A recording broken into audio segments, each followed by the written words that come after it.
Scientists once looked at Gonggong and called it Snow White.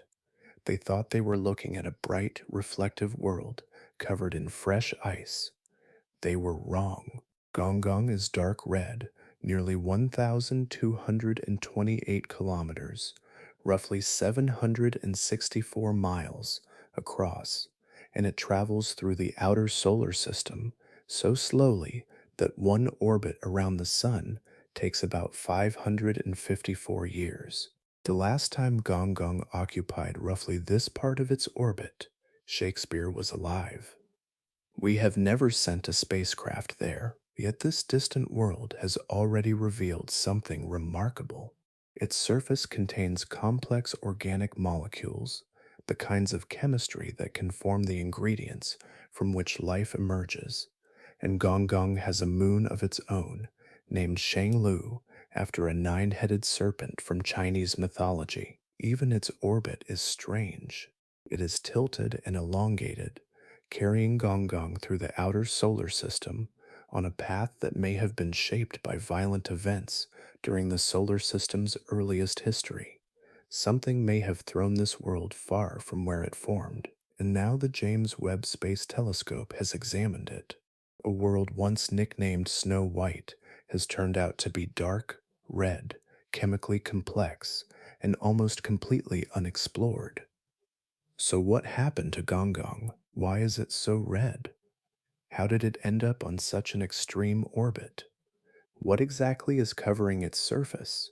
And what could a world this distant preserve from the earliest days of the solar system? Before we go any further, if you enjoy exploring the cosmos with us, a quick like or subscribe goes a long way.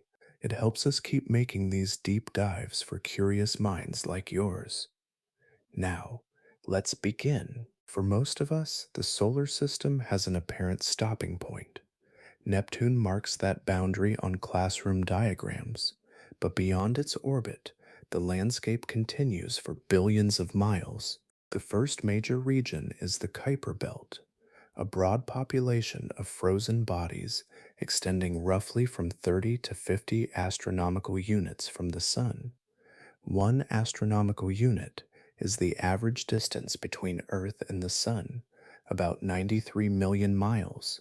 Here, sunlight is already weak, and countless remnants from planetary formation travel through the darkness. Farther out, the architecture becomes more unsettled. The scattered disk contains objects whose paths were disturbed by gravity during the solar system's earliest upheaval. Instead of remaining near the same orbital plane, many were pushed onto elongated, tilted trajectories, carrying them deep into the outer reaches. Gonggong belongs to this scattered population. Its path brings it as close as about 3.1 billion miles from the Sun, then carries it outward to roughly 9.4 billion miles. We can think of that orbit as an enormous corridor through space, crossing a region where the Sun's influence is still present, yet increasingly distant. That distinction matters because distance preserves history. Objects in the scattered disk were moved into their present orbits during the young solar system's gravitational rearrangement. Their trajectories therefore contain clues about forces that operated before Earth had developed its modern surface. For centuries, however, we had almost no idea these worlds existed. Before 1992, astronomers had discovered very little beyond Neptune. The region appeared sparse, perhaps almost empty, simply because our instruments could detect only the brightest and nearest inhabitants. Then the first confirmed Kuiper Belt object beyond Pluto changed the picture. Suddenly, the outer solar system was no longer a barren frontier. Survey after survey revealed a population of distant bodies, each moving slowly against the background stars. Within roughly a decade, thousands had been identified. Some were tiny fragments, others were large enough to possess their own moons, retain complex surface chemistry, and preserve evidence of ancient collisions. Gonggong emerged during this second era of discovery. When it was detected in 2007, it joined a growing collection of distant worlds that forced astronomers to redraw the map. You can picture the solar system from above, with the familiar planets gathered near the center. Then keep widening the frame. Neptune becomes one marker among many, and beyond it, the scattered disk spreads through a vast volume of space. Gonggong is one inhabitant of that distant population, but its particular path makes its location especially revealing. You are looking at a region shaped by gravity, where ancient movements remain written into the paths of worlds. On July 17th, 2007, the discovery began with repetition. Meg Schwamb was working at the California Institute of Technology, comparing images of the same region taken on different nights.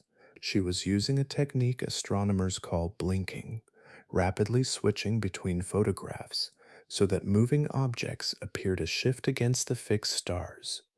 Most of the time, nothing happened. The sky offered billions of points of light, while distant solar system objects moved almost imperceptibly across it. A successful search depended on noticing the smallest difference, sometimes after hours of looking at nearly identical images. Schwamb was part of the Palomar Distant Solar System Survey, a systematic effort to locate objects far beyond the familiar planets.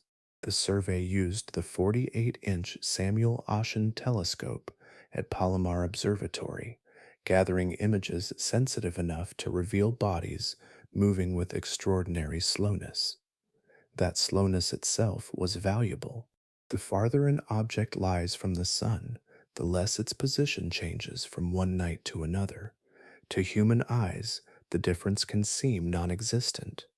On a computer screen, however, a distant world can reveal itself as a tiny displacement repeated across carefully timed observations. Then one of those points moved, barely. Schwamb had found something that did not belong to the fixed background. The object was extraordinarily faint, appearing at a brightness of magnitude 21.4. At that level, the light reaching the telescope was only a tiny fraction of what our eyes can perceive unaided. There was no photograph showing a recognizable world, no visible surface, no obvious color, just a faint signal occupying slightly different positions in separate images. That was enough to begin the calculations. As astronomers traced its movement, they realized the object followed an unusually distant orbit. Its path placed it far beyond the ordinary population of Kuiper Belt bodies, suggesting that this discovery belonged to a more remote and dynamically disturbed region. We often imagine discovery as a moment when something suddenly becomes visible. Here, discovery worked differently. The object had been there for billions of years, but its existence emerged only through mathematics applied to tiny changes in position. Its first identity was simply a catalog designation, 2007 or 10. There was something almost impersonal about that name. A world hundreds of miles wide had been reduced to a sequence of letters and numbers because nobody yet knew what it truly was. The Discovery team could measure its motion, estimate its distance, and begin reconstructing its orbit. Those first calculations were already enough to show that they were looking at an unusual body, but the most important details were still hidden. The faint point gave them no direct sense of its true size, surface, or composition. Brightness alone could be misleading, especially for an object reflecting very little sunlight. For the moment, all they had was movement. One tiny shift between photographs had transformed an anonymous patch of sky into a newly recognized world. A name can shape the way we picture a world before we know it. When Mike Brown examined the object designated 2007 or 10, he saw a promising connection to the Haumea collisional family. These bodies were thought to share a violent origin, formed from material blasted away during an enormous ancient impact. Their surfaces were bright, rich in ice, and highly reflective, so Brown gave the object a nickname that matched the evidence available then: Snow White. The name sounded almost inevitable. A distant, icy body, apparently related to other bright worlds, seemed to fit the story perfectly. Yet the story began changing as better observations arrived. Instead of reflecting most of the sunlight reaching it, the surface absorbed much of it. Gonggong's measured albedo, the fraction of incoming light reflected from its surface, is only about 14%. Roughly 86% of the sunlight that reaches it is absorbed rather than returned toward space. That difference matters enormously when we try to estimate size from Earth. Imagine two distant objects with identical dimensions. If one is bright and the other is dark, the darker body appears much smaller through a telescope.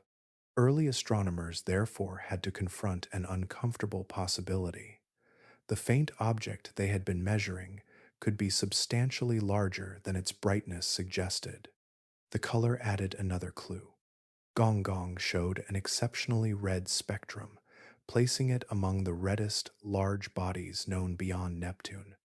That coloration is associated with complex carbon-rich material produced when surface ices are altered by radiation over immense periods.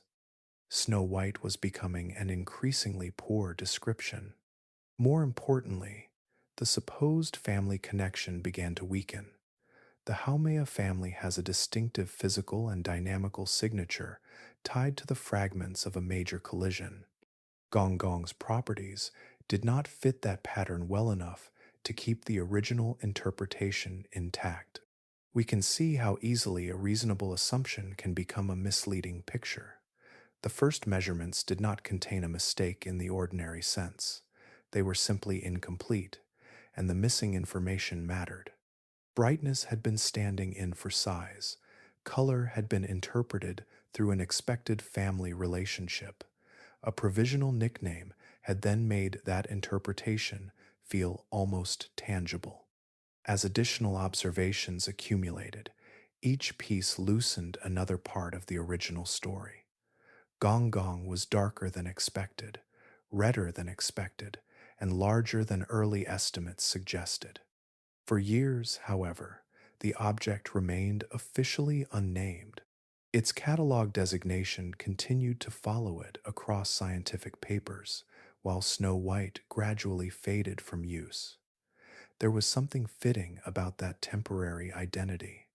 Before we could give this distant world a name of its own, we first had to discover what it actually was. The size of Gonggong was hiding inside a problem astronomers already understood. Brightness alone can deceive us. A distant object may look small simply because its surface reflects very little sunlight.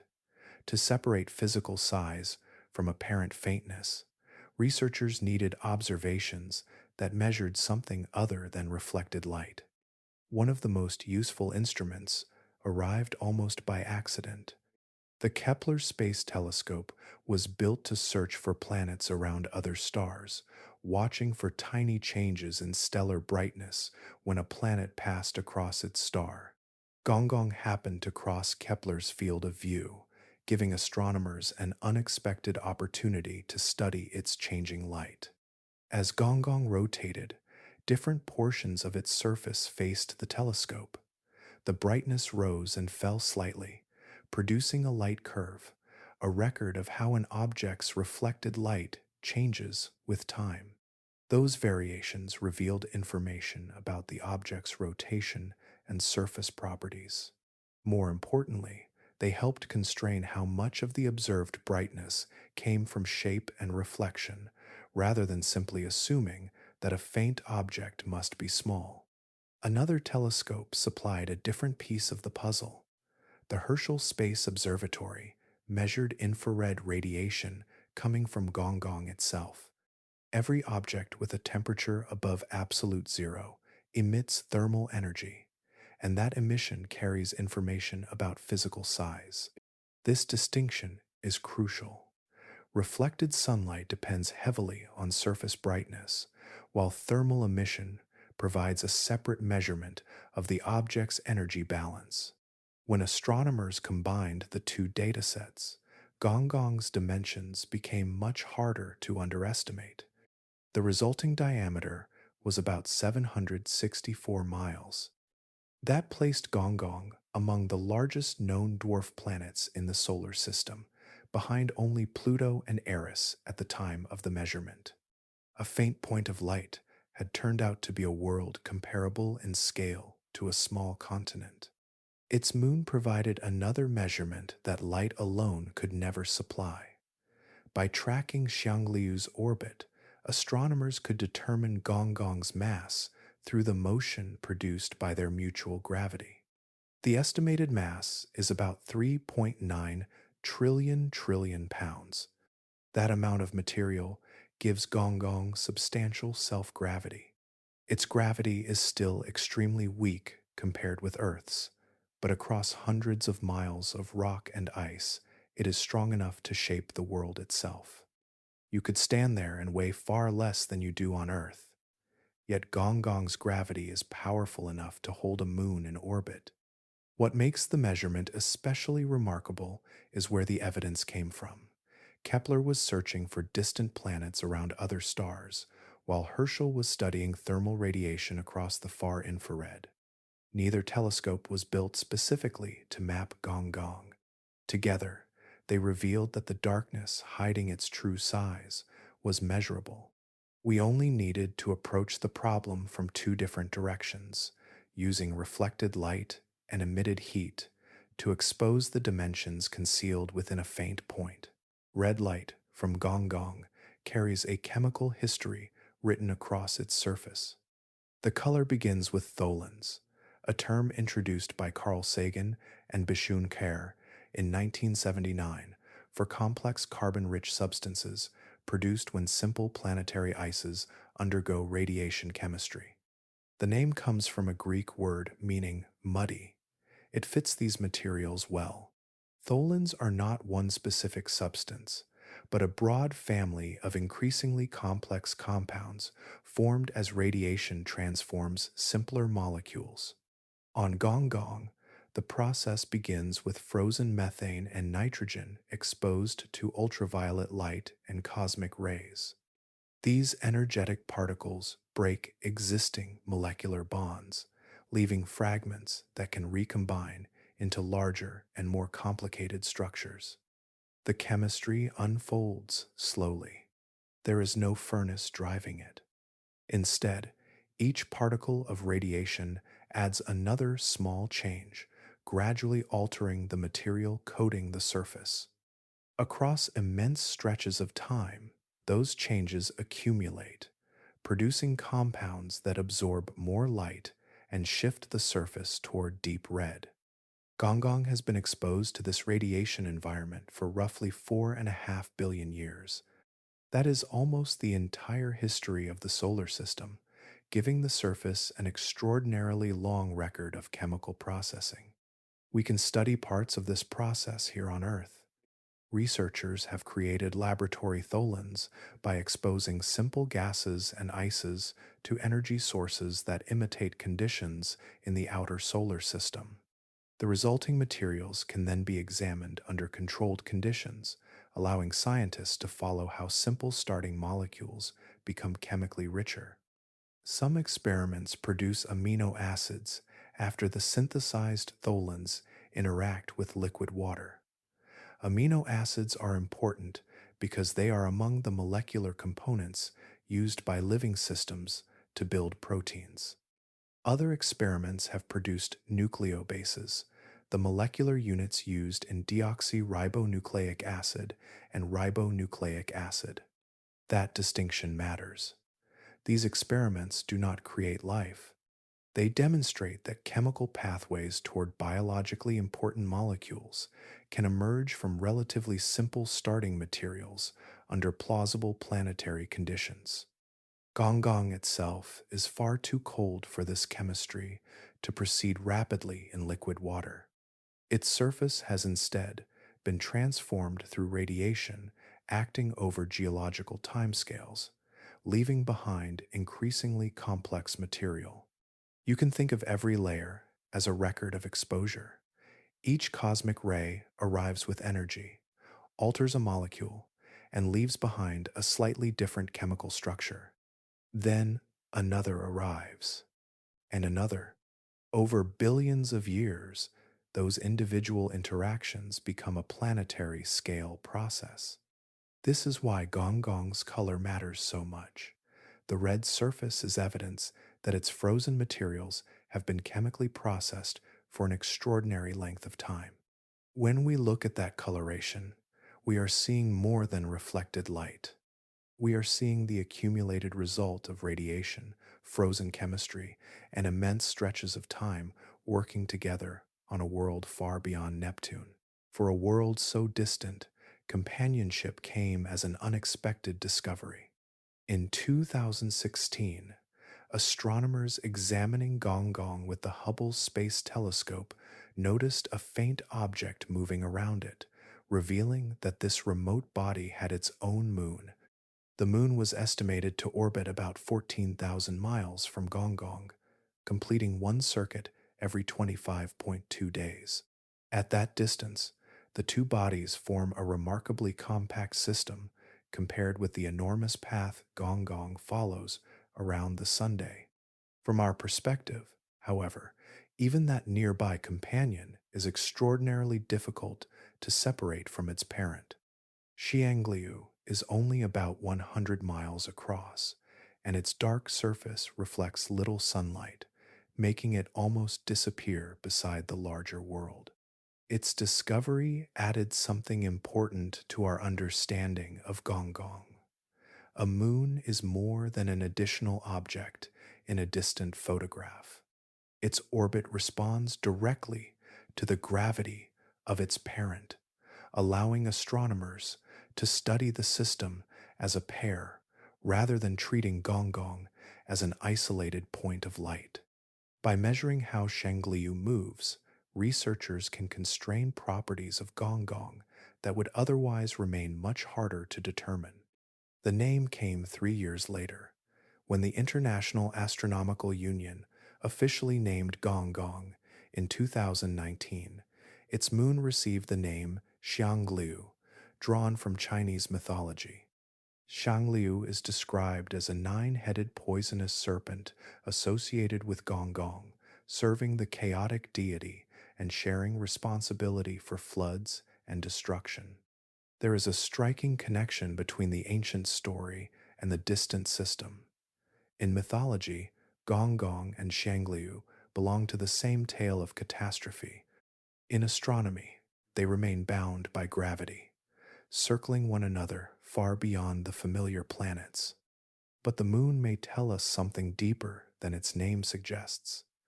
One leading explanation for its existence is a giant impact early in the solar system's history.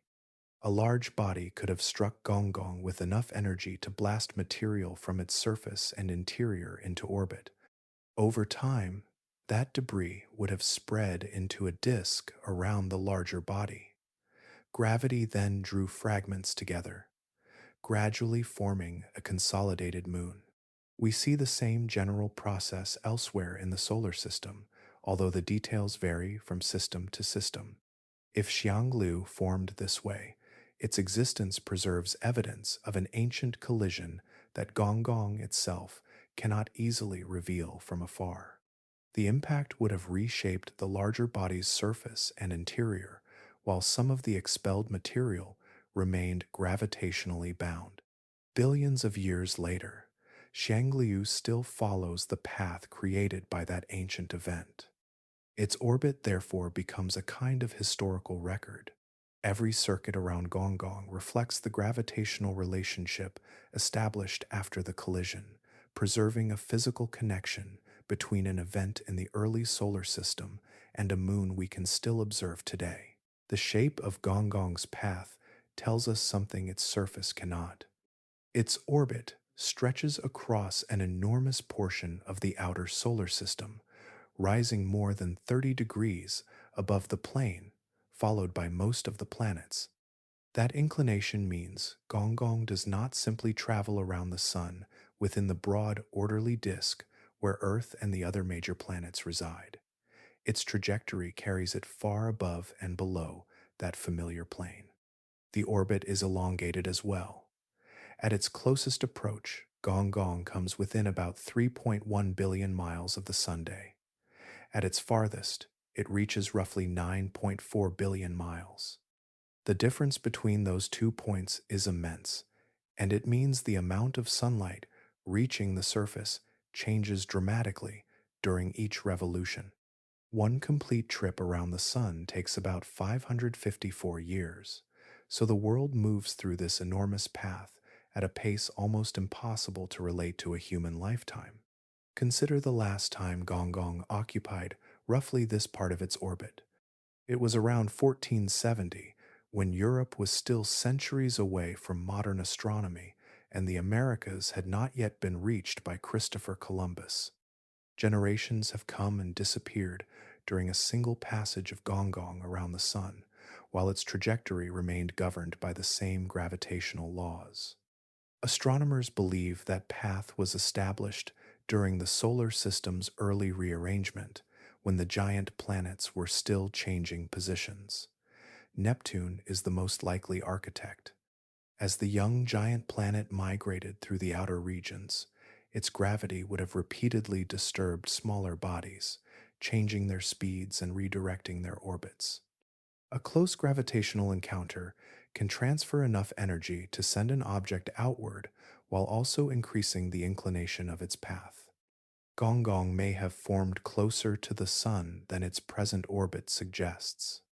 There, its original supply of frozen materials and surface chemistry could develop before encounters with Neptune altered its trajectory. One gravitational interaction would have changed its motion, while subsequent encounters could have carried it farther outward, eventually placing it on the long, inclined orbit we measure today. This kind of scattering explains why the scattered disk contains objects traveling on such unusual paths. Their present locations are records of ancient gravitational encounters, preserved long after the planets settled into their familiar arrangement. Gonggong therefore carries an orbital history that reaches back billions of years. Its path preserves the memory of a time when Neptune was moving through a crowded outer solar system, disturbing worlds and sending some toward regions they would never leave. The distant red world we observe today may have spent most of its existence far from the place where it first formed, following an orbit created by a planetary upheaval that ended before Earth had taken its modern shape. The strange part of Gonggong's orbit becomes more interesting when we place it beside other distant worlds. Several objects in the scattered disk follow elongated, tilted paths whose orientations appear unexpectedly grouped, as though their trajectories share a common influence. If those alignments came entirely from random gravitational encounters, we would expect the objects to point in many different directions. Instead, their orbital patterns show a degree of organization that caught the attention of astronomers studying the farthest reaches of the solar system. In 2016, Konstantin Batygin and Mike Brown proposed one possible explanation. Their computer simulations showed that a distant planet could gravitationally influence these objects over immense periods, gradually confining their orbits into the unusual arrangement astronomers observed. They called the hypothetical world Planet 9. The proposed planet would have several times Earth's mass and could travel hundreds of astronomical units from the Sun, far beyond Neptune. At such a distance, one complete orbit could take somewhere between 10,000 and 20,000 years. Its enormous path would make direct detection extremely difficult, especially because sunlight becomes extraordinarily faint so far from the Sunday. The idea depends on gravity, acting over timescales far longer than human observation. A planet does not need to pass close to Gonggong to influence it dramatically. Across millions of years, repeated gravitational interactions can alter the orientation and shape of distant orbits, producing patterns that remain visible long after the individual encounters become impossible to reconstruct. Gonggong's trajectory, therefore, became one piece of a much larger dynamical puzzle, alongside other distant objects whose paths seem to share related characteristics. But an unusual pattern does not automatically prove a hidden planet exists. Astronomers have to consider whether the pattern could result from the way these objects were discovered. Surveys do not observe every part of the sky equally, and distant objects are easier to find in some directions than others. That uneven coverage can create apparent concentrations in a sample that is actually more random. Other studies have also examined whether the combined gravity of many smaller bodies could produce some of the observed effects.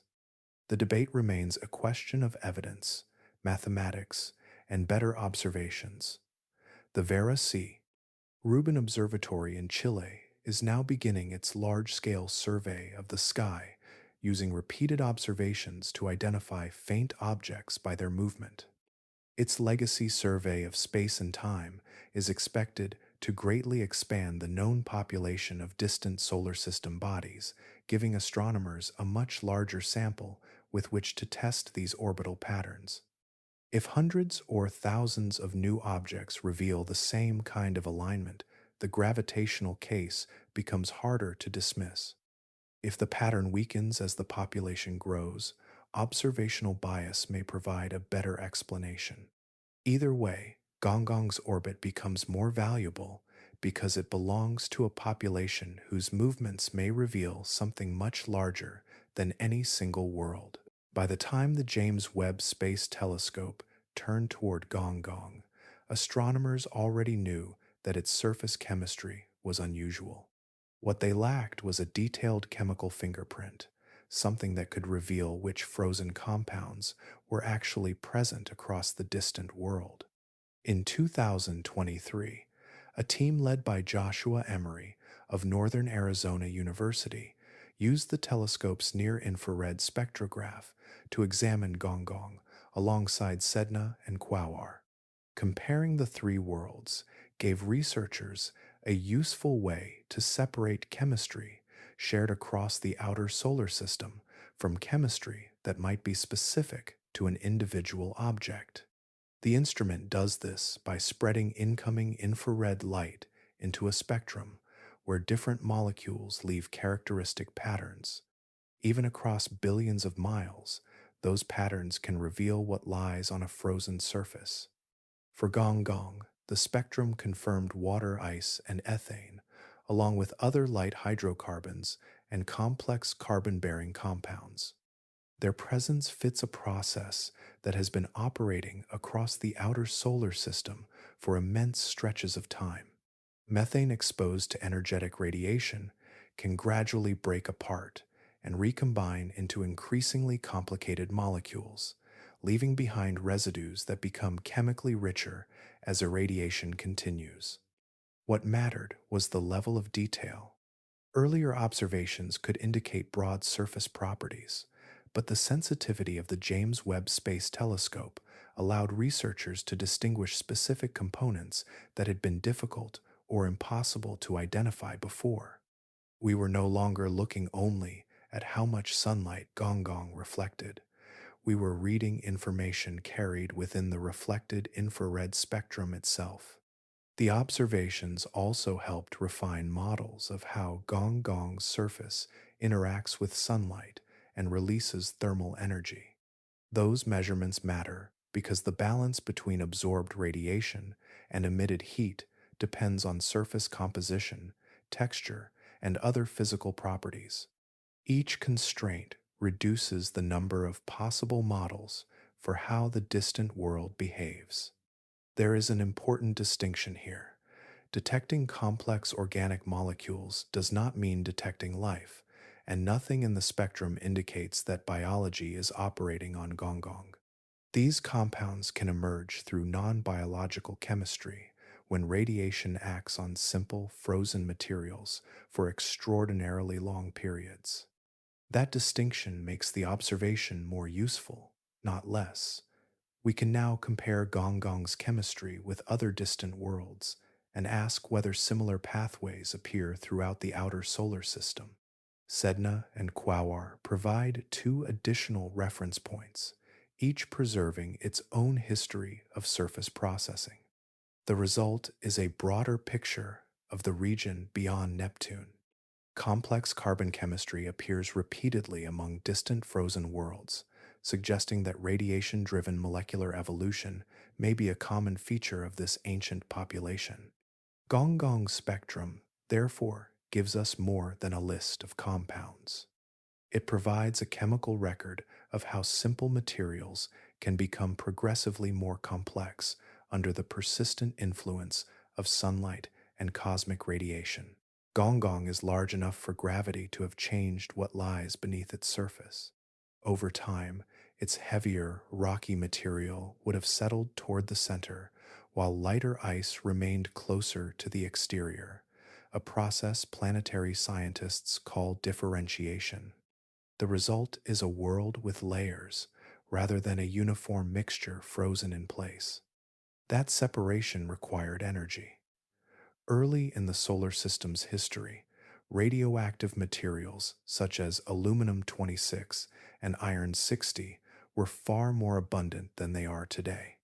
As these unstable atoms decayed, they released heat into the young worlds around them. For Gonggong, that heating may have lasted long enough to reshape its interior before the surface became the deeply processed exterior we observe now. Its average density gives us another clue. Gonggong is estimated to have a mean density of about 1.74 grams per cubic centimeter, placing it between ordinary water ice and solid rock. That combination points toward a substantial mixture of rock and ice throughout the body. Beneath the surface, however, those materials may have experienced a much more complicated history. The impact that produced Xiangliu could have added another burst of energy. A collision powerful enough to create a moon would have disturbed Gonggong's interior, melting portions of ice and rock while sending debris into orbit. For a time, the interior may have been warmer, wetter, and more geologically active than its distant location would suggest. That possibility leads to one of the more intriguing questions surrounding Gonggong. Could liquid water still exist beneath its frozen exterior?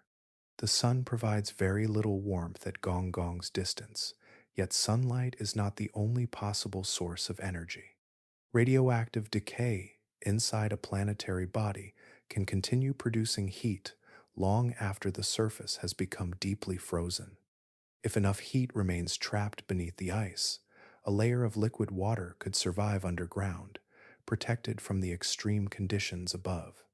We already know that worlds in the outer solar system can preserve internal activity for billions of years.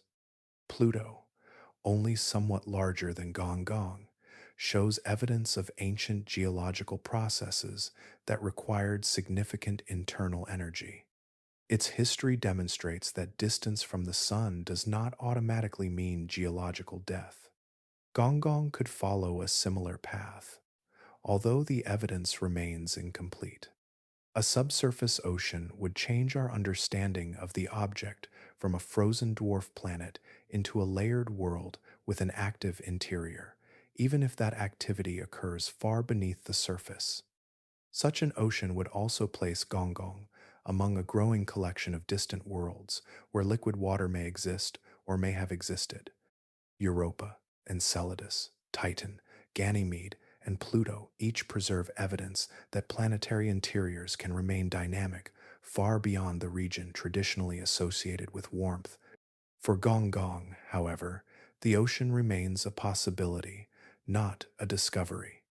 We have measurements, models, and physical clues, but no instrument has yet entered that frozen world. No spacecraft has descended through its surface to see what the layers beneath actually contain. Gonggong may take nearly 2 Earth days to turn once, although we still cannot say exactly how long its day lasts.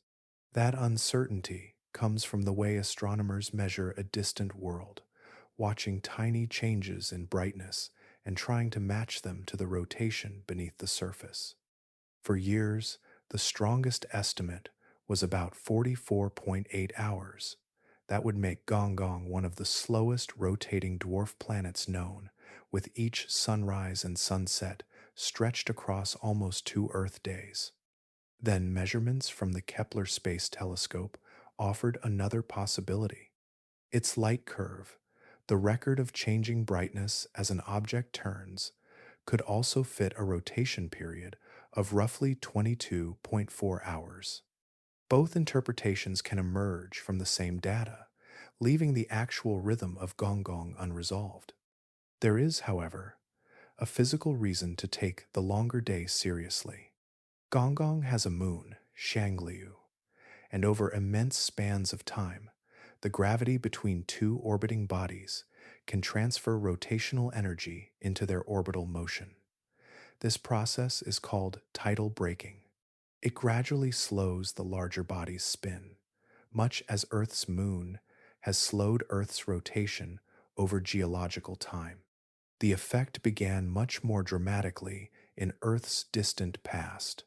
After the moon formed, Earth's day may have lasted only around 6 hours.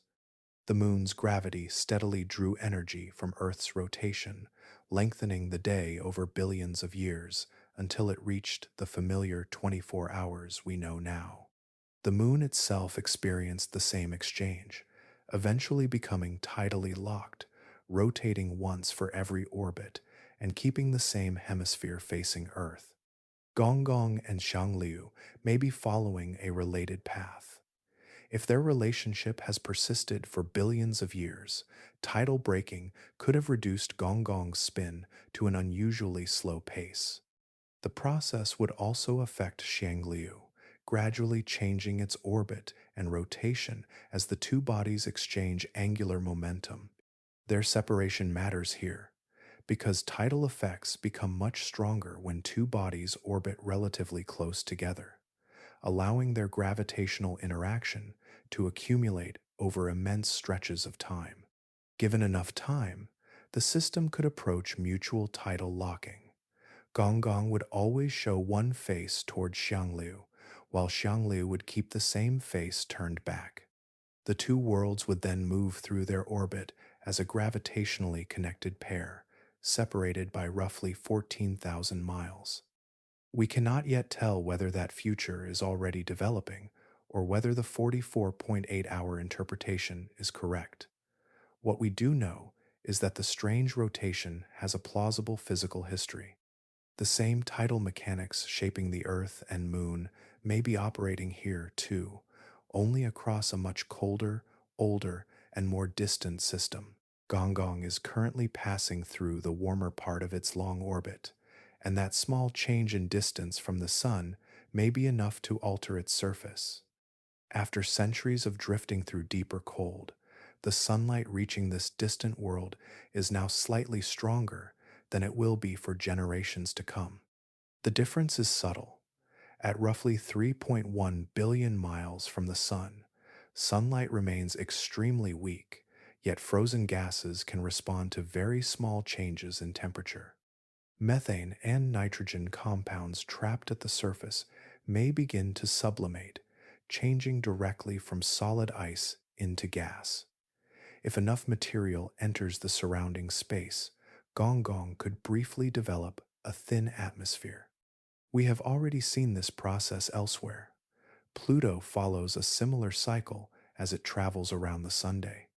Near its closest approach, sunlight warms its nitrogen-rich surface enough for frozen material to escape into the atmosphere.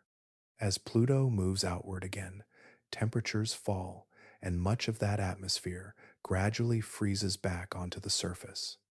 Gonggong contains some of the same volatile materials.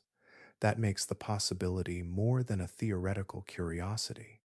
Its current position may represent the strongest atmospheric phase available during its entire 554-year journey around the Sunday. The timing matters because Gonggong will spend the next centuries moving farther outward. As it approaches the distant end of its orbit, sunlight will weaken again, and any atmosphere sustained by surface sublimation could thin dramatically or collapse back onto the ground. Yet no telescope has confirmed an atmosphere around Gonggong. Detecting one would be extraordinarily difficult because the gas, if present, would be extremely tenuous and spread around a world billions of miles away. Even identifying the difference between a surface effect and a genuine atmospheric signal requires measurements sensitive enough to separate tiny changes from the background. The James Webb Space Telescope has already contributed to this problem through its observations of Gonggong's thermal behavior. Heat leaving the surface carries information about how energy is absorbed and released, and an atmosphere could alter that pattern in measurable ways. The data therefore offer another route toward understanding what may be happening above the ice. If gases really are escaping from Gonggong today, they would not remain there forever. Molecules could rise from warmer regions, drift across the surface, and eventually freeze again as local conditions change. Over repeated passages around the sun, that cycle could redistribute volatile compounds and gradually reshape the chemistry of the exterior. You can imagine the surface as something that changes on a timescale far beyond a human lifetime. A molecule released today might travel through a temporary atmosphere before returning to the ground centuries later. That would give Gonggong a very different kind of geological activity. Its surface would be participating in a slow exchange between ice and gas, with the orbit itself controlling when the chemistry becomes active. Even billions of miles from the sun, the boundary between a frozen surface and a fragile atmosphere may never be completely fixed. 4 billion years ago, the outer solar system was still rearranging itself. The planets we recognize today were moving through a much more unstable architecture, while countless icy bodies occupied the region beyond the young giant planets. Gonggong was one of them, forming among these distant objects before Neptune's changing orbit altered its fate. The model most often used to describe this era is the NICE model, developed in 2005 by Rodney Gomes, Hal Levison, Alessandro Morbidelli, and Cleomenes Tsiganis. In this model, Jupiter, Saturn, Uranus, and Neptune began much closer together than they are now. Their gradual migration changed the gravitational balance of the entire outer system. Eventually, Jupiter and Saturn passed through a gravitational resonance, a relationship where their orbital periods became linked by a simple numerical ratio. That encounter destabilized the planet's arrangement, and Neptune moved outward into the vast population of icy bodies surrounding the young solar system. The consequences spread through the entire region. Some objects were thrown inward toward the Sunday. Others were pushed outward, their paths stretched and tilted until they became part of the scattered disk. Gonggong appears to belong to that second population. Its present orbit preserves the consequences of an ancient gravitational encounter, carrying it far from the region where it likely formed. The object probably began its history much closer to the Sun than it is today, somewhere among the distant icy bodies beyond the orbit of Neptune. There, temperatures were low enough for methane and other volatile materials to remain frozen on its surface. Over immense spans of time, radiation transformed those materials into increasingly complex compounds. Then Neptune came through. A gravitational encounter does not require physical contact.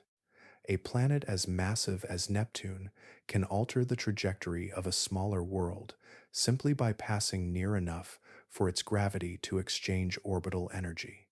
One encounter can change an orbit. Repeated encounters can transform it completely.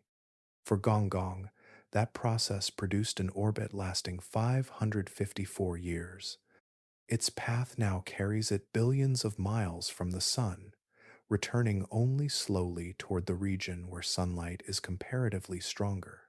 The object became part of the scattered population, preserving a record of how violently the young solar system once moved its own pieces around. The same planetary instability may also explain why the inner solar system experienced an era of intense impacts, although the exact timing and cause of the late heavy bombardment remain debated. The moon still preserves evidence of heavy ancient cratering, while some models suggest that migrating giant planets redirected icy bodies toward the inner planets. Among those bodies were objects carrying water and carbon rich compounds. Some may have reached the early Earth. Their chemistry could have contributed ingredients available during the planet's earliest history, although the connection between this bombardment and the emergence of life remains an active scientific question. Gonggong therefore carries an unusual connection to our own planet. The same reshuffling that sent some worlds inward may have sent this one outward. One ancient gravitational upheaval scattered its debris across opposite directions, leaving some fragments near the Sun and others wandering billions of miles away. We are still tracing that history from the orbits left behind. Earth did not begin with the chemical richness we see today. During its earliest history, the young planet was repeatedly reshaped by impacts, while its surface gradually cooled enough for oceans and more complex chemistry to develop. Somewhere within that transformation, materials from the outer solar system may have played a part. Among the objects moving through that ancient system were icy bodies carrying water, carbon rich compounds, and radiation produced organics. Gonggong belongs to a population that preserves this chemistry particularly well. Its surface contains materials formed through long exposure to radiation, including tholins and other complex carbon based compounds. Those compounds matter because they can become chemically useful under very different conditions. Laboratory experiments have shown that when tholins are placed in warm water, amino acids can form without requiring living organisms or biological machinery. Glycine and alanine are among the amino acids produced in these experiments, and both are common components of life on Earth. The chemistry becomes more interesting when we look beyond laboratory containers. In 2006, material returned by the Stardust mission from Comet Wild 2 revealed glycine and other organic compounds. The discovery showed that biologically relevant molecules could survive inside small bodies traveling through the solar system, protected within material that had remained preserved for immense periods. Years later, the Rosetta mission examined Comet 67P, providing another glimpse into this chemistry. Instruments aboard the spacecraft detected phosphorus, glycine, and numerous organic molecules. Together, these findings strengthen the picture of an outer solar system filled with chemically active ingredients that could eventually reach younger worlds. We can imagine the early Earth as part of that exchange. Objects moving inward collided with the growing planet, carrying frozen material into an environment where temperatures and liquid water could drive new reactions. Some molecules would have been destroyed by the violence of impact. Others could survive long enough to become part of the planet's developing chemical inventory. That distinction is important. Delivery does not mean life arrived from space. It means some of the ingredients may have arrived before life itself emerged. The distinction leaves room for chemistry to unfold naturally after the materials were deposited. Gonggong could never have delivered these compounds to Earth itself. Its current orbit keeps it far from the inner planets, and its present path is fundamentally different from the trajectories followed by objects that struck the young Earth. What it gives us instead is a surviving example of the kind of chemistry those ancient visitors may have carried.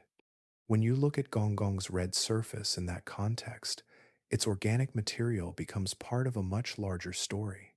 The same broad family of compounds found there has appeared in laboratory experiments, comet samples, and meteorites associated with the early solar system. 4 billion years ago, similar chemistry may have been arriving on Earth while its oceans were still forming. Some of those molecules may have remained unchanged. Others reacted with water, minerals, and energy, joining an increasingly complicated chemical network. We cannot trace any single molecule from Gonggong to the first living cell, but we can follow the chemistry across worlds, from irradiated ice to wandering comets, and from those ancient bodies into the environment where life eventually became possible. Earth is a restless archive. Its oldest surface has been broken apart, buried, melted, and rebuilt through billions of years of geological change. Even the ancient zircon crystals found in the Jack Hills of Western Australia, some reaching about 4.5 billion years in age, are fragments of material that passed through later geological processes. The original surface of our planet is gone. Gonggong offers a very different record. Its exposed materials have remained frozen for billions of years, largely beyond the reach of the geological forces that continually reshape Earth. There are no oceans washing across its surface, no plate tectonics carrying crust into the interior, and no widespread volcanic recycling erasing older layers. What remains exposed has been altered mainly by radiation and the passage of time. That distinction matters when we consider the tholins covering its surface. Their chemistry began with simple, frozen molecules exposed to ultraviolet light and cosmic rays, gradually breaking apart and recombining into increasingly complicated structures. The process is extraordinarily slow. Yet, given billions of years, even tiny molecular changes accumulate into a substantial chemical record. You can think of each layer as preserving a different stage of that process. Some molecules remain relatively simple. Others have absorbed enough radiation energy to become larger and more complex. Together, they represent a chemical history written directly onto the surface without requiring a laboratory to reconstruct every intermediate step. Earth cannot provide an equivalent archive. Its atmosphere changes. Its oceans circulate. Minerals react with water, oxygen, and living organisms.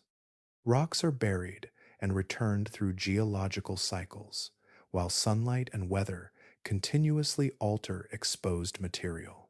Even our oldest surviving minerals therefore preserve fragments of ancient conditions rather than an untouched surface. Gonggong's environment is different enough to preserve chemistry that has had immense time to develop without being erased.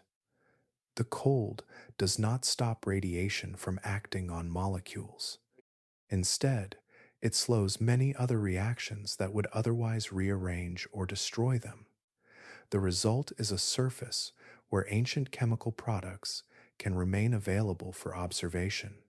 When the James Webb Space Telescope detected complex organic material there, astronomers were therefore examining more than an unusual color or an interesting collection of molecules. They were observing chemistry that had developed over a span longer than the entire history of Earth as a habitable world. The significance lies in the timescale. A laboratory can reproduce radiation, frozen gases, and individual chemical reactions, but it cannot reproduce billions of years of continuous exposure. No experiment can simply wait through the age of the solar system and then inspect the result. Gonggong has already done that experiment for us. Its surface carries the accumulated products of an ancient process that began when the planets were still forming. We cannot collect those molecules with a spacecraft today, and we cannot inspect them individually from Earth. Yet their spectral signatures reach us across the solar system, allowing you to glimpse a chemical record that our own planet erased long ago. Pluto changed the way we think about distant worlds.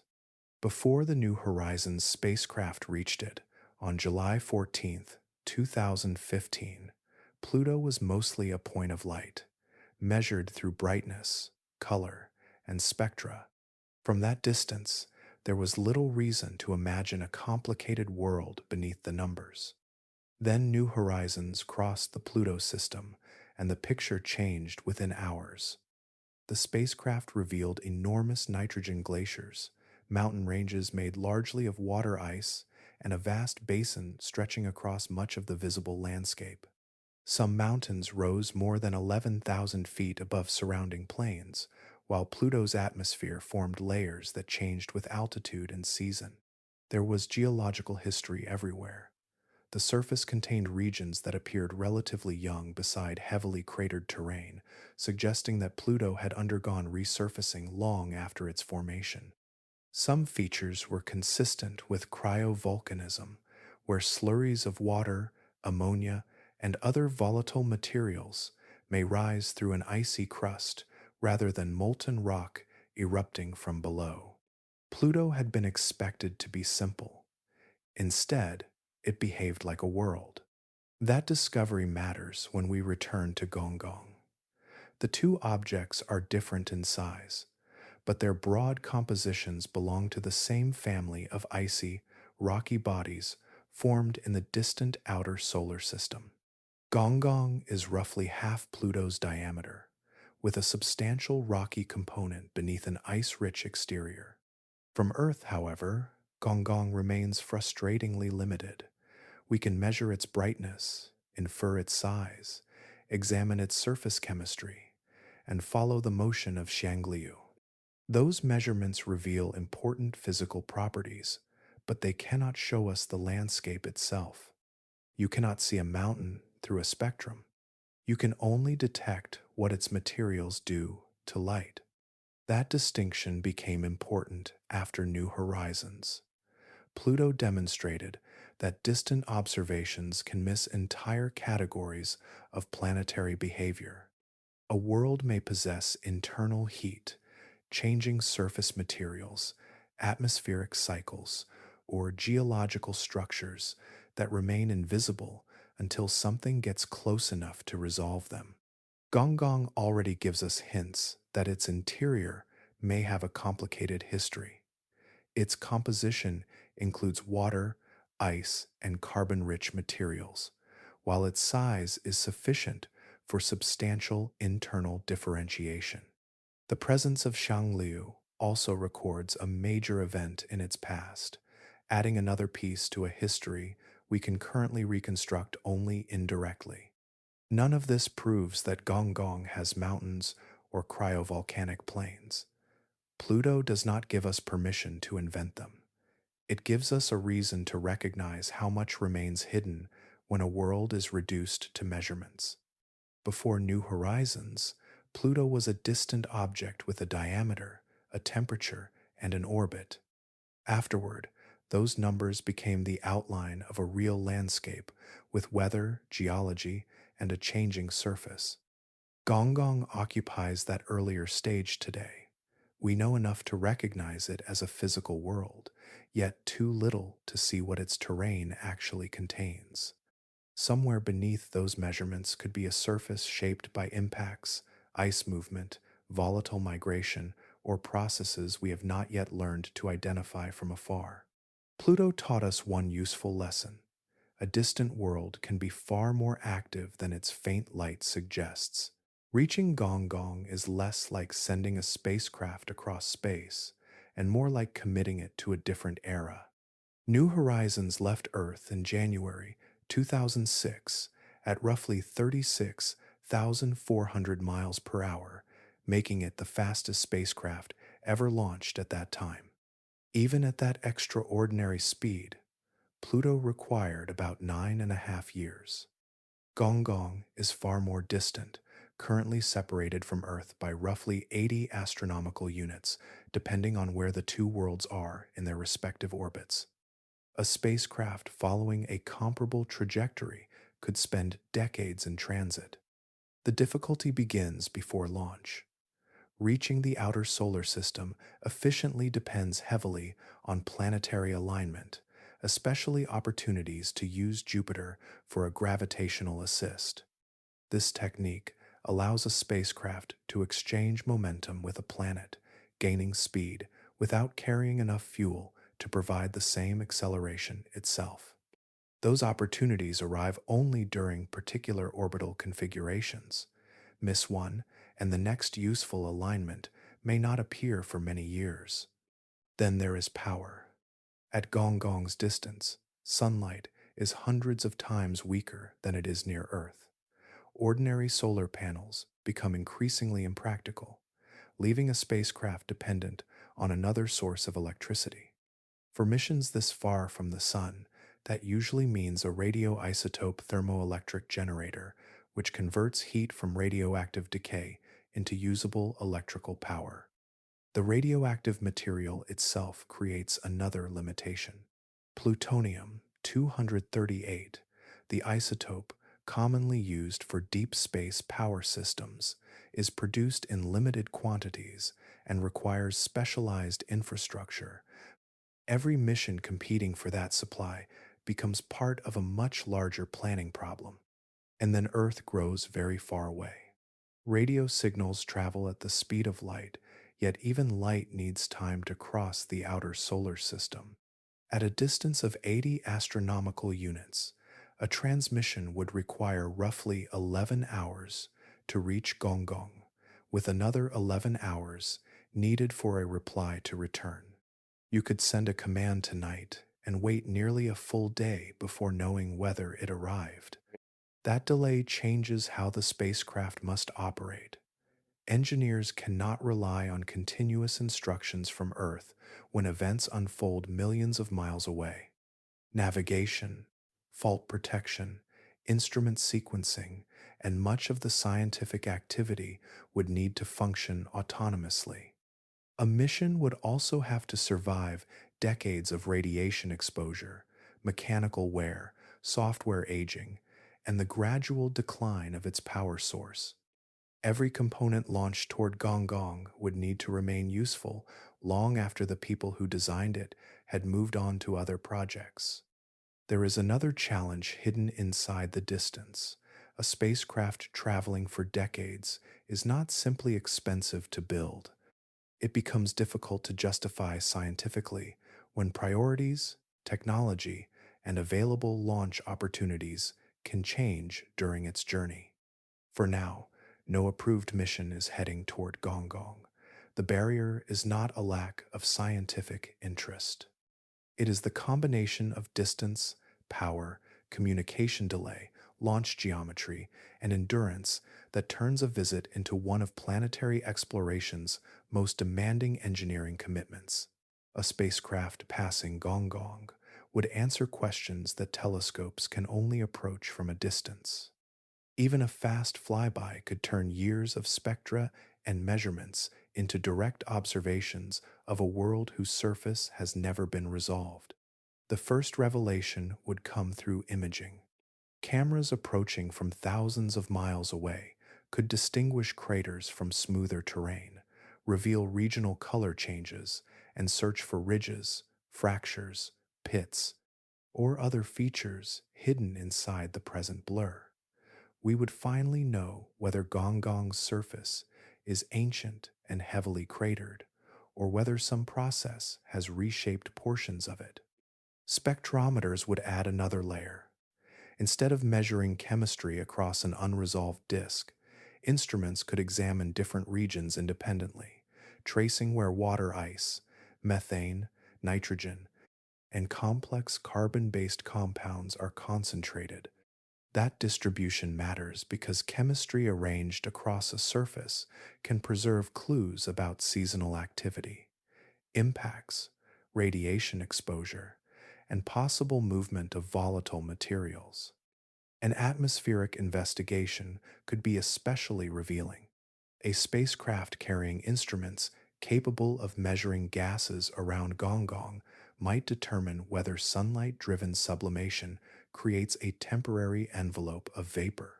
If one exists, its composition and density could show how strongly the distant sun still influences this remote world. The spacecraft could also use radio tracking to measure Gonggong's gravity. Tiny changes in its trajectory would reveal how mass is distributed inside, helping scientists distinguish between a relatively uniform interior and one containing separated rocky and icy layers. Those measurements could also place stronger limits on whether liquid water might survive beneath the surface. Then there is Xiangliu. A close observation could reveal its shape, surface brightness, and geology while tracking its orbit with much greater precision.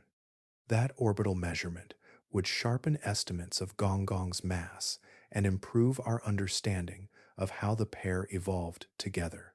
Crater counting would provide another kind of record.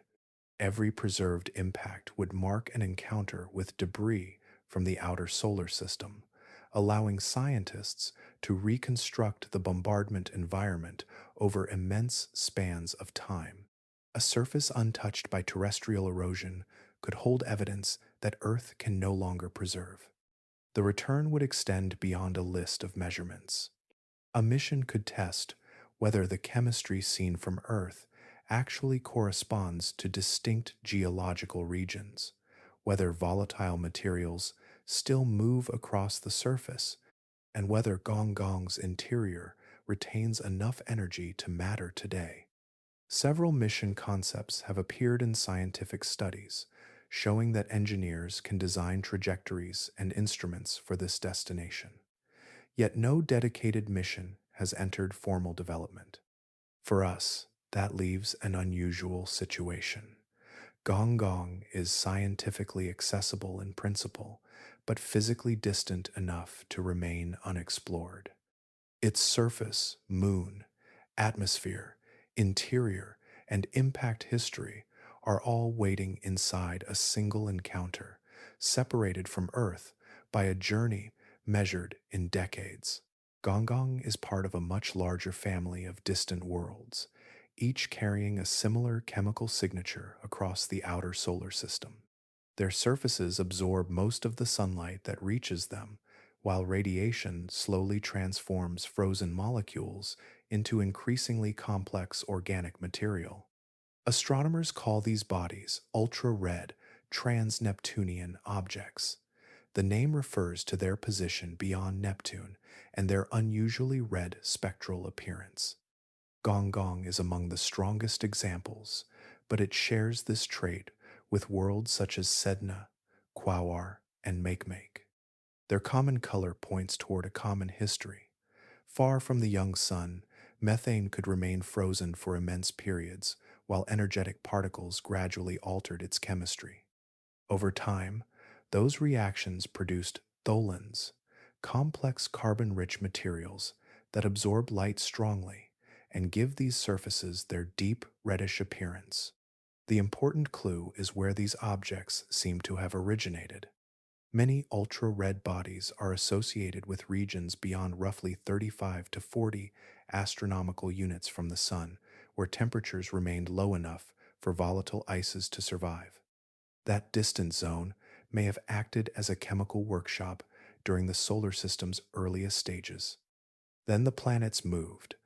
As the giant planets migrated, gravitational interactions scattered countless smaller bodies across radically different orbits. Some remained in the Kuiper belt, others entered the scattered disk. A few were pushed onto trajectories, reaching hundreds of astronomical units from the Sunday. Their present locations, therefore, preserve traces of an ancient rearrangement. When we compare their colors, spectra, and orbital properties, we are effectively reading fragments of that vanished architecture. Sedna takes this mystery to an extraordinary extreme. Its orbit carries it from roughly 76 astronomical units at its closest point to about 937 astronomical units at its most distant. At that scale, Sedna spends most of its existence far beyond the familiar planetary region. Its origin remains debated. One possibility is that the young sun encountered another star while still embedded within its birth cluster, allowing gravitational interactions to capture material from a neighboring system. If that happened, Sedna could preserve chemistry formed around another star. That possibility changes the meaning of comparison. Gonggong appears consistent with formation in our own outer solar system, while Sedna raises the possibility of an entirely different birthplace. Yet both worlds preserve chemical records that have experienced billions of years of extremely slow processing. The James Webb Space Telescope can examine these differences through infrared spectroscopy, separating subtle molecular signatures that reveal how surfaces evolved. Comparing Gonggong with Sedna, Quasar, and Make allows astronomers to ask whether ultra-red chemistry follows one universal pathway or several distinct ones. You are looking at a population shaped by distance, radiation, and planetary migration. Their redness is more than a color. It is evidence of where frozen material formed, how long it remained exposed, and perhaps, in the most unusual cases, where that material came from. For most of human history, the solar system appeared to end where our instruments stopped finding worlds. The Vera C. Rubin Observatory is changing that boundary. High above northern Chile, its enormous survey camera is designed to repeatedly photograph the southern sky, allowing astronomers to identify objects that shift against the distant background of stars. Rather than producing one frozen inventory, the survey will build something closer to a moving record of the solar system. That distinction matters enormously in the outer reaches. Distant objects can be faint, slow, and easy to overlook between observations. Repeated imaging gives astronomers the ability to connect separate appearances, determine orbits, and recover bodies that earlier surveys could never track reliably. Among those discoveries could be thousands of trans-Neptunian objects. Each new orbit adds another piece to the map, especially within the scattered disk, where bodies follow elongated, tilted paths shaped by ancient gravitational encounters. A much larger population would transform the statistical picture. With enough objects, astronomers could test whether unusual orbital groupings represent genuine structure or simply the result of where earlier telescopes happened to look. That matters directly to the Planet 9 hypothesis. If newly discovered bodies continue showing similar orbital patterns, the gravitational case for a distant planet becomes stronger. If the patterns disappear within a larger and less biased sample, alternative explanations become more compelling. Either outcome would sharpen our understanding of the outer solar system. But the survey could reveal something even more tangible. A world larger than Gonggong might still be hiding beyond the regions thoroughly examined by previous searches. Darkness is a powerful disguise at these distances. A large object can reflect so little sunlight that its apparent brightness remains extremely faint, especially when its orbit carries it far from the sunday. Theoretical models allow additional bodies to exist in the distant solar system, although their actual number and sizes remain uncertain. Some possibilities include objects substantially larger than Gonggong, potentially reaching planetary scales, while remaining on extreme orbits that keep them far beyond the familiar worlds.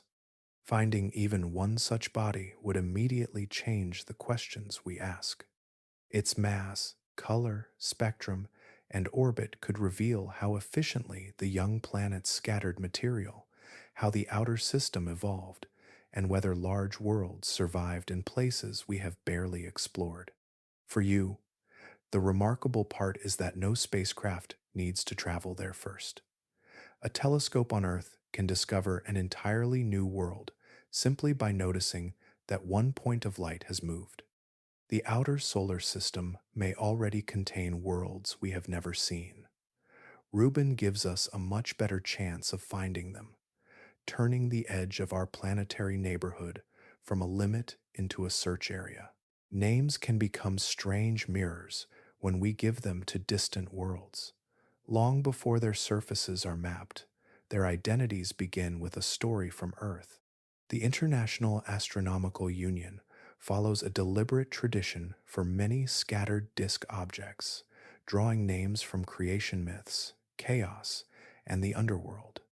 Eris carries the name of the Greek goddess of discord. Sedna comes from Inuit tradition, where she is associated with the sea and the underworld. Quawar honors a creator deity from the Tongva people. Make comes from Rapa Nui tradition, where the name belongs to a creator god. These choices reveal something about how we imagine places beyond Neptune. The farther a world moves from familiar territory, the more often its name comes from figures associated with boundaries, transformation, creation, or disorder. Gonggong fits that pattern with remarkable precision.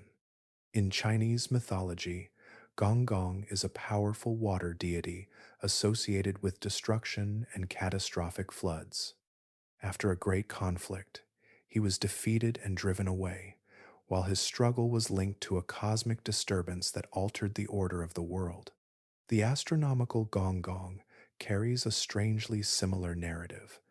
Its present orbit places it far from the region where it formed, separated from its birthplace through ancient gravitational upheaval.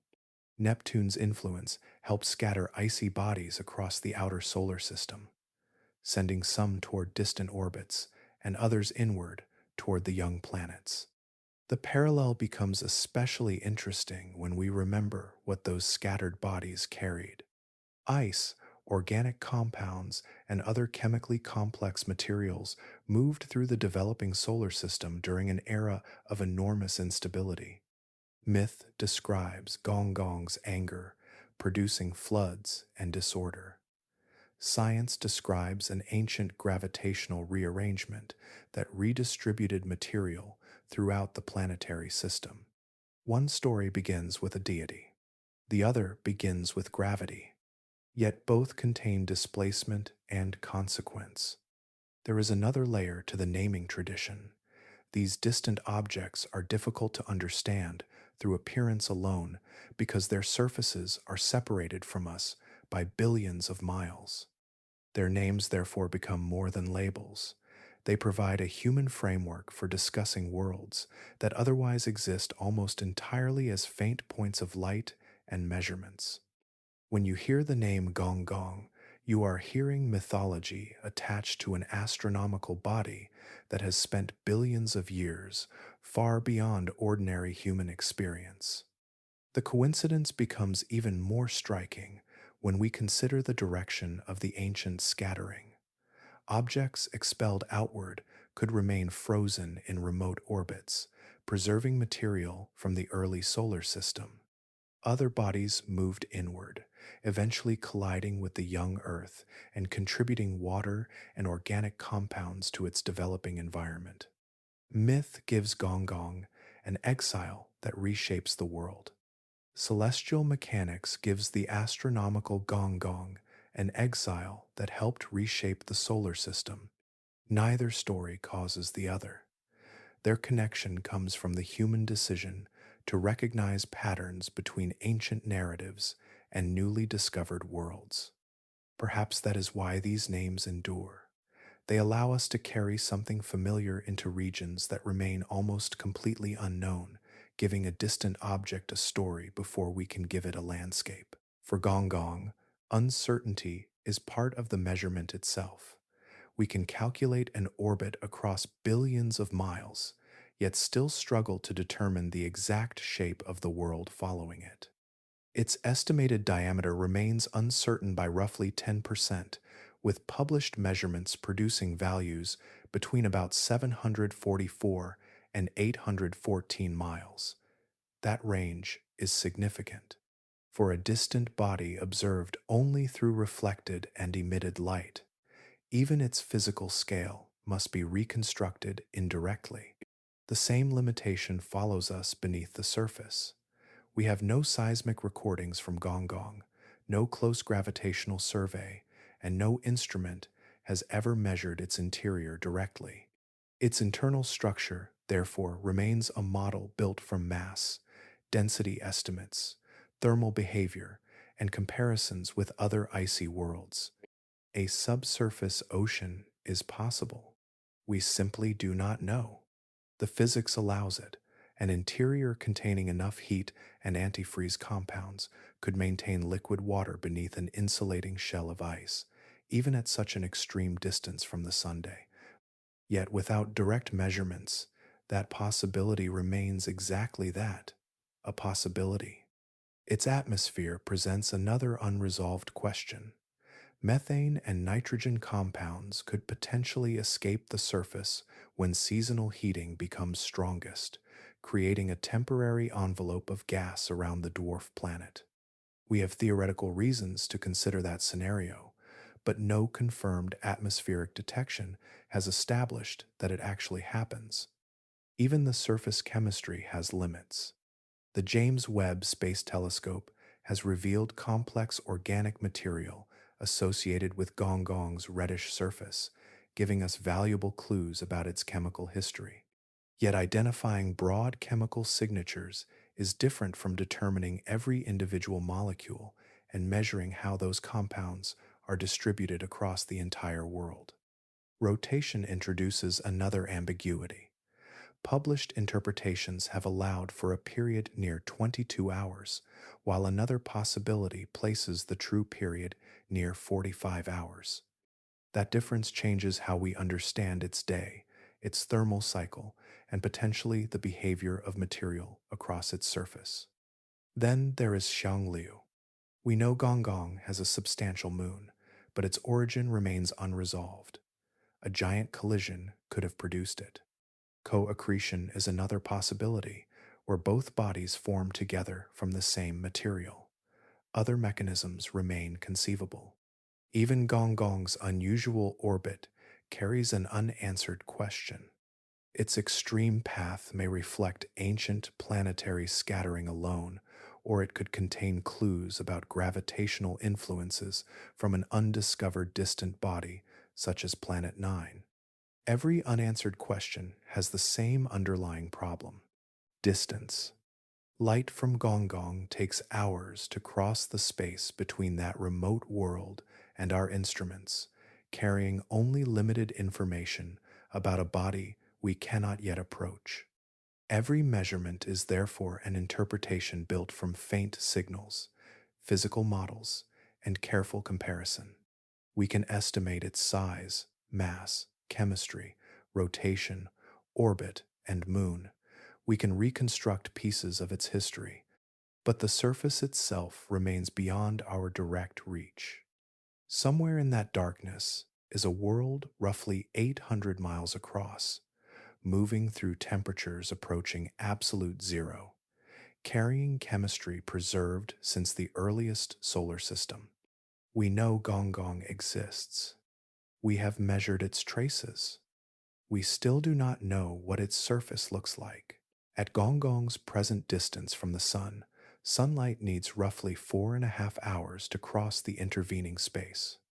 The light reaching its surface now began its journey when our clocks on Earth were already several hours behind. From Gonggong, the Sun would appear profoundly diminished. It would still dominate the sky as the nearest star, but its visible disk would be tiny, with sunlight roughly 900 times weaker than what reaches Earth. There is almost no warmth to speak of there. surface temperatures can approach minus 405 degrees Fahrenheit, placing Gonggong within a few dozen degrees of absolute zero, the theoretical lower limit of temperature. At such temperatures, chemistry moves at an extraordinary pace. Reactions that unfold rapidly on Earth can become vastly slower under these conditions. Molecules trapped within surface ice can remain exposed to radiation for immense periods, allowing subtle chemical changes to accumulate without being rapidly erased by heat, liquid water, or active geology. That frozen environment gives time a different character. A molecule formed near the beginning of the solar system could remain preserved across billions of years, while radiation gradually modifies neighboring compounds.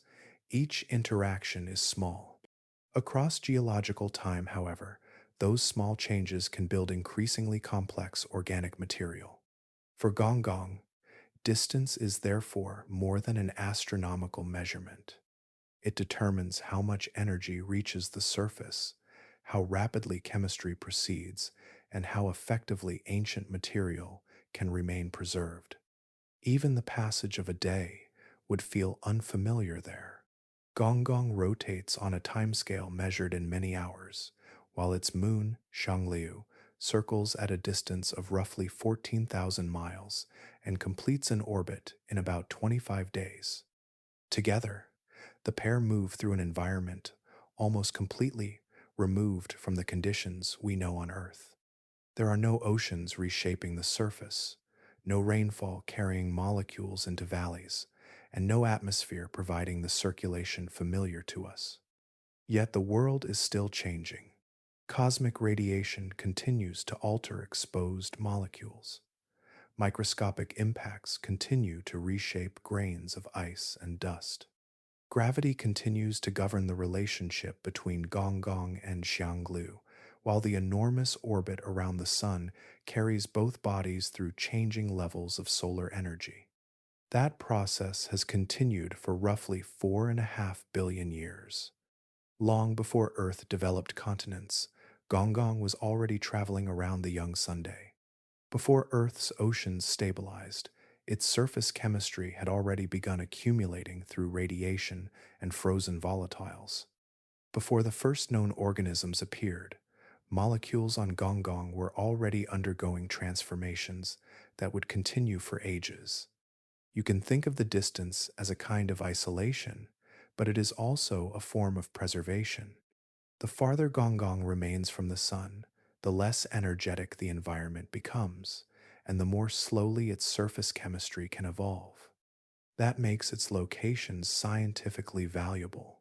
We are looking at a world whose present state carries traces of processes that began before Earth became the planet we recognize today.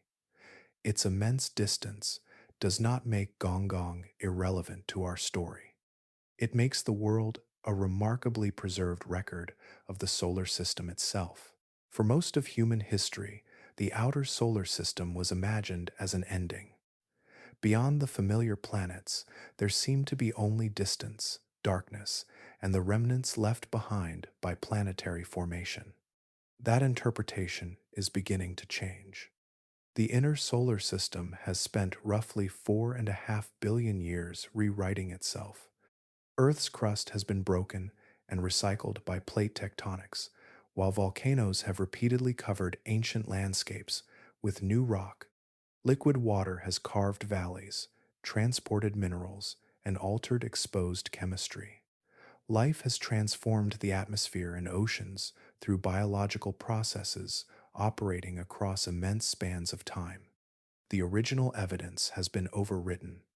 Even Earth's oldest surviving minerals are fragments of a much older history. They have endured melting, crystallization, pressure, erosion, and chemical alteration. Whatever chemistry existed across the young Earth's first surface has been almost completely absorbed into later geological processes. Far beyond the planets, another record survived. When planetary migration scattered icy bodies into distant orbits, many were effectively removed from the active machinery of the inner solar system. Their surfaces remained exposed to extremely low temperatures, weak sunlight, cosmic radiation, and occasional impacts, without oceans or active tectonic systems repeatedly rebuilding the landscape. Gonggong belongs to that preserved population. So do Sedna and Quaoar. Their importance comes from what they retain. Organic compounds altered gradually over billions of years can preserve chemical information about the environment in which the outer solar system formed. Each molecule becomes part of a much larger record, tracing how simple materials were transformed by radiation, temperature, and time. You can think of these worlds as archives, but even that description has limits. An archive usually contains information deliberately stored for later discovery. These bodies preserved their information simply by remaining far from the processes that would have erased it. That distinction matters. Earth became an active laboratory, constantly changing its own evidence. The outer solar system became a repository, preserving evidence that Earth could no longer hold. This gives distant icy worlds a scientific value that reaches far beyond their individual identities. By comparing their surfaces, compositions, orbital histories, and physical properties, we can reconstruct pieces of the early solar system that cannot be recovered from terrestrial rocks alone. Gonggong is one entry in that record. Its chemistry carries clues about ancient material. Its orbit records the gravitational rearrangement that placed it so far from the Sunday. Its moon preserves another piece of the system's physical history. Meanwhile, new observatories are expanding the archive itself. The James Webb Space Telescope can examine chemical signatures across these remote worlds, while the Vera Rubin Observatory is beginning a much broader search for objects that have remained beyond our ability to detect. The picture is changing from a handful of isolated discoveries into a population that can be studied statistically. And that changes the question. We are no longer asking what survived at the edge of the solar system. We are asking what the edge has been preserving for us. Gonggong is part of that answer, carrying a record written across billions of years in chemistry, ice, radiation, and orbital motion. The outer solar system may have looked empty from Earth, but its emptiness allowed an ancient record to remain intact. Some worlds can only be known through consequences. Gonggong is one of them, revealed through faint changes in light, reflected from a surface billions of miles away. We cannot stand there. We cannot scoop its ice, measure its rocks, or watch its seasons directly. Instead, we collect photons that began their journey long before reaching our telescopes, then ask what physical world could have produced them. That distance creates a strange kind of knowledge. Gonggong does not need our attention. Its orbit began before human history had names, before our species existed, and before Earth had developed the landscapes we recognize today. Nothing about its behavior depends on whether we understand it. Yet discovery changes the map inside our minds. When astronomers first studied Gonggong, several basic properties were misjudged. Its brightness suggested one possibility for its size, while later observations pointed toward another. Its color was initially interpreted differently. Even its place within the broader family of outer solar system bodies became clearer only after better measurements arrived. The object itself had never changed. Our description had. That distinction reaches far beyond one distant world. Science advances by replacing assumptions with measurements, then replacing incomplete measurements with better ones. Each correction narrows the distance between what we imagine and what actually exists.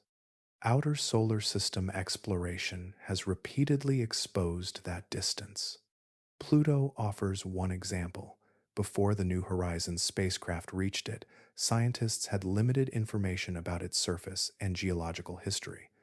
Close observation revealed mountains, glaciers, atmospheric structure, and evidence that its interior and surface had remained active across immense stretches of time. The lesson extends outward. Thousands of distant bodies occupy regions we once understood only through sparse observations.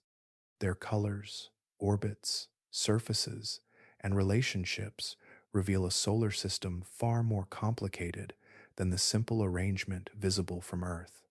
Gonggong adds another piece. Its dark red surface carries chemical signatures that remote observations can detect, even though no human instrument has touched the ground there.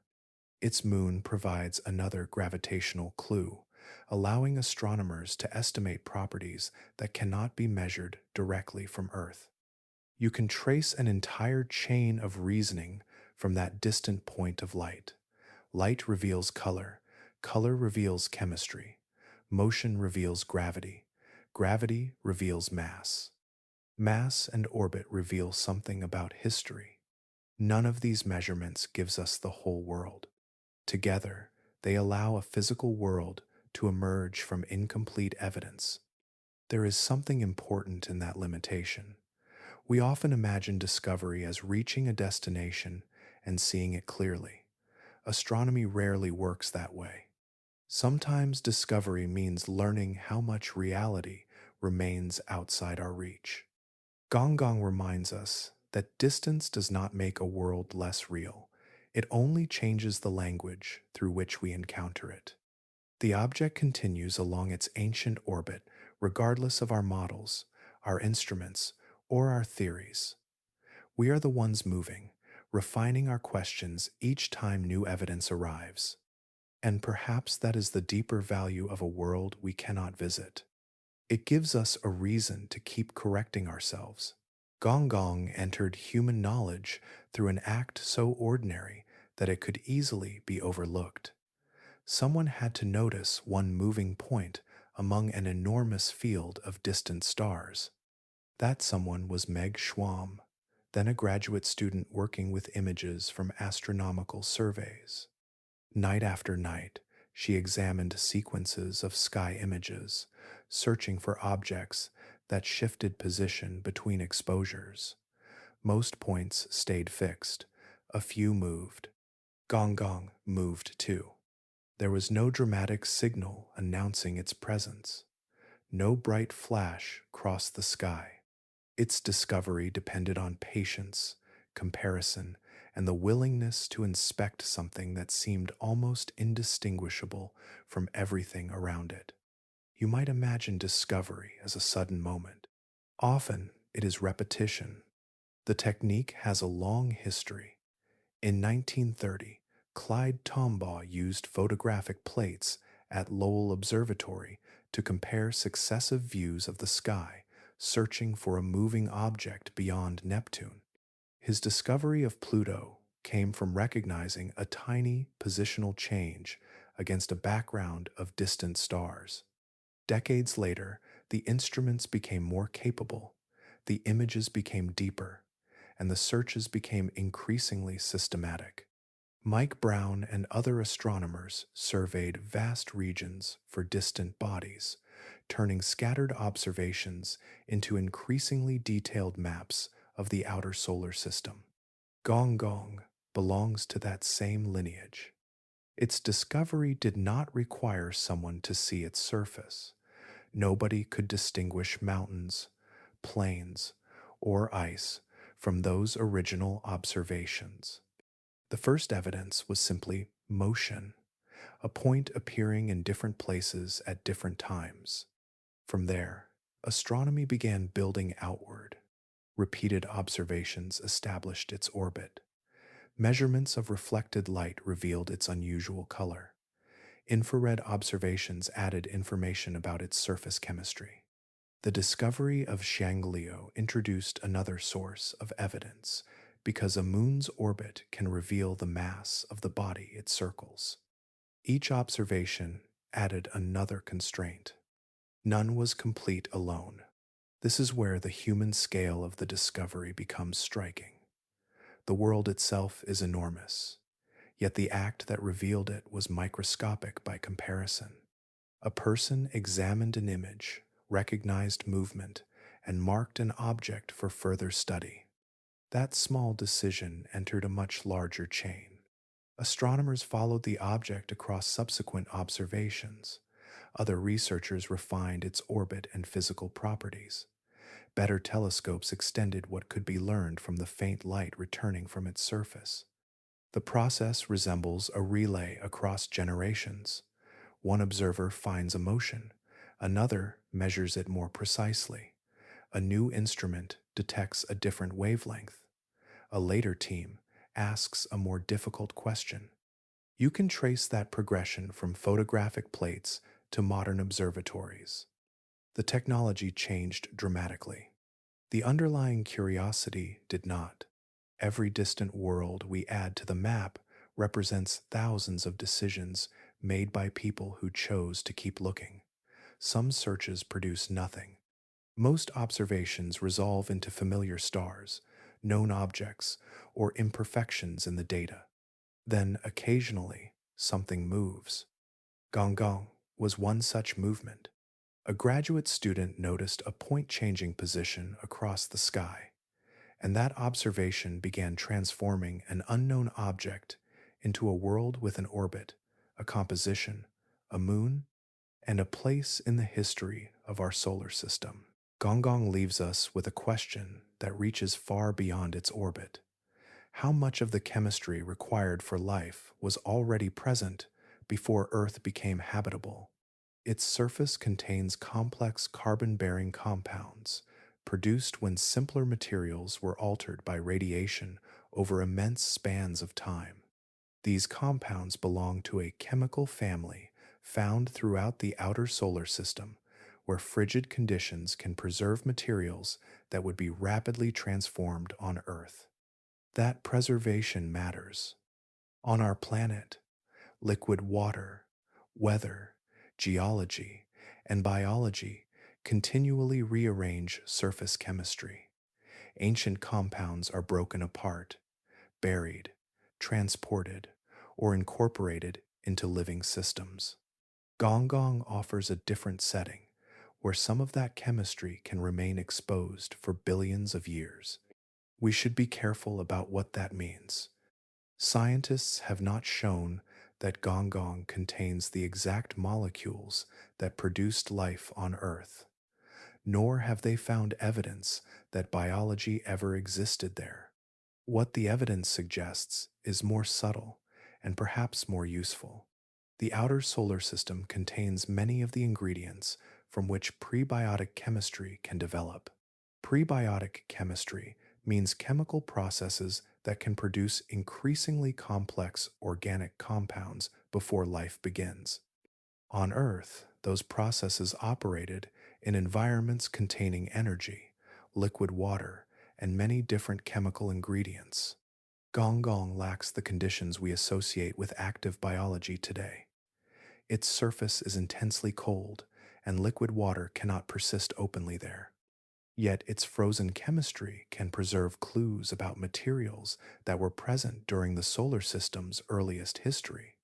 Those clues connect Gonggong to a much larger story. During the formation of the planets, countless icy bodies carried water and carbon-bearing compounds through the young solar system. Some remained in distant reservoirs, others were scattered onto different orbits, including paths that eventually brought material toward the warmer inner regions. Earth became one destination for that ancient inventory. Here, conditions were radically different. Liquid water persisted, energy flowed through the environment. Chemical reactions could proceed far more rapidly, allowing increasingly complex systems to develop over geological time. Gonggong gives us another perspective on the same primordial inventory. Instead of watching chemistry disappear into oceans, rocks, and living organisms, we can examine a distant world where portions of that material remained frozen. It is less like a laboratory producing life and more like a preserved sample from an earlier stage of the chemical story. That distinction changes the question. We are not asking whether Gonggong is alive. We are asking what its chemistry can tell us about the materials that existed before life appeared anywhere we know. Perhaps the most remarkable possibility is also the simplest. The ingredients involved in life's emergence may have been widespread long before biology became possible. You can imagine the young solar system as a vast chemical landscape filled with water, carbon bearing compounds, and other ingredients moving through different environments. Most never became life. Some encountered conditions where complexity could continue. Earth was one such place. Gonggong remained another kind of witness, preserving traces of the starting material across billions of years. Its chemistry, therefore, does not tell us that life was inevitable. It gives us something more precise, evidence that some of the molecular ingredients associated with life's chemistry can persist naturally beyond Earth, waiting for circumstances that may never arrive. And when we study those frozen compounds, we are examining part of our own chemical history, preserved far from the world where life eventually began. In 277 years, Gonggong will reach the farthest point of its orbit around the Sunday. At roughly 9.5 billion miles from the star, it will be more than twice as distant as it is today. From there, sunlight will be weaker still. The sun will appear as a tiny point against the surrounding stars, carrying almost none of the presence it has from Earth. Yet Gonggong will continue along the same immense path, governed by gravity and moving through a region where human activity has no influence. Its journey is measured differently from ours. Gonggong takes roughly 550 years to complete one revolution around the Sunday. A single orbit, therefore, spans many human generations, while changes across its surface may unfold far more slowly. Xiangliu will remain bound to it as well, completing each revolution in roughly 25 days. Over immense periods, tidal forces can gradually alter the rotation of both bodies, drawing their motions toward a synchronized state. The process is extraordinarily slow. For us, centuries feel enormous. For Gonggong, they are barely a measurable interval. When one full orbit is finally completed, the world will return to approximately the same region of its solar path. Human civilization could be transformed many times during that interval, while Gonggong's physical appearance may remain almost unchanged. 10 orbits would take more than 5,000 years. That span reaches beyond written history. Cities would vanish, languages would change, borders, technologies, and entire civilizations could disappear without leaving recognizable traces. Gonggong would continue following its orbit, carrying surface materials formed under conditions that began billions of years earlier. The deeper comparison comes with geological time. The sun itself will eventually change. Several billion years from now, it is expected to leave its current stable phase and expand dramatically into a red giant. The inner solar system will be transformed, with Mercury and Venus expected to be engulfed, and Earth's fate determined by the changing solar environment. Gonggong occupies a very different realm. It is far enough from the sun that its future will be shaped by processes unfolding on an entirely different scale. As the sun loses mass during its later evolution, planetary and distant object orbits will respond to the changing gravitational field. The exact future path of Gonggong cannot be projected with perfect precision across billions of years. Small gravitational effects accumulate, and the solar system itself will become increasingly altered. Still, one principle remains clear. Gonggong does not experience time as we do. Its surface records radiation over immense intervals. Its orbit unfolds across centuries. Its moon circles it again and again, while tidal forces slowly reshape their relationship. We measure a human life in decades. Gonggong's history is written in billions of years. Long after the people who first identified it are forgotten, the object itself will continue moving through the outer solar system. It will not preserve our names, our machines, or our stories. It will simply remain part of the evolving system around the sun, following physics through timescales that make human history seem almost momentary. Gonggong is a world we know almost entirely through traces. Its surface reflects a faint, reddish light, while its chemistry leaves clues that telescopes can separate from the darkness around it. Its diameter is roughly 764 miles. Xiangliu circles above it, carrying the name of a serpent from Gonggong's mythology. Neptune's gravity helped place Gonggong on its distant orbit billions of years ago. The name itself came later. Humans found the object first, then slowly learned how strange it was. Its surface proved darker and redder than early expectations suggested, while observations revealed complex, organic material preserved across an ancient exterior. The James Webb Space Telescope has added another layer to that picture. Its instruments can analyze infrared light from Gonggong, allowing scientists to study surface chemistry from a distance that no spacecraft has yet crossed. That distance matters. No probe has approached Gonggong closely enough to photograph its landscape directly. We have no close images of cliffs, ridges, craters, or plains. What we possess instead is information encoded in reflected and emitted light. Mathematics fills in the spaces between those observations.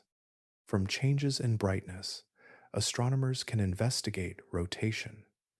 From the motion of Xiangliu, they can estimate the system's mass. From the spectrum of reflected light, they can identify chemical signatures that reveal what materials may cover the surface. Each measurement narrows the possibilities. None gives us the whole world. Gonggong existed long before any observer could distinguish it from the surrounding stars. Its surface began evolving during an era when Earth itself was still undergoing transformations that erased much of its earliest record. The object required no witness. It simply remained there. Then, during the summer of 2007, a graduate student named Meg Schwam examined astronomical images and noticed an object moving against the fixed background of stars. That observation eventually led to the recognition of a new distant world. A single moving point became a planetary body. Its orbit became measurable. Its size became estimable. Its moon became detectable. Its chemistry became accessible through increasingly sensitive instruments. We built knowledge around something we could never touch. That is perhaps the most remarkable part of Gonggong's story. Human beings extended their senses across billions of miles, using photons, mathematics, and patient observation to reconstruct a world beyond physical reach. And the map remains unfinished. The Vera Rubin Observatory is expected to reveal many more distant objects as its repeated surveys examine the southern sky. Some may resemble Gonggong, others may possess different compositions, unusual orbits, or moons we cannot yet imagine. Our catalog of the outer solar system is therefore still a partial record. Gonggong does not mark the boundary. It marks one place on the boundary we have managed to see. A dark red world, turning through the cold, carrying ancient chemistry beneath distant sunlight, remaining almost unchanged while generations of observers come and go. For billions of years, it needed no name. Now we know where to look.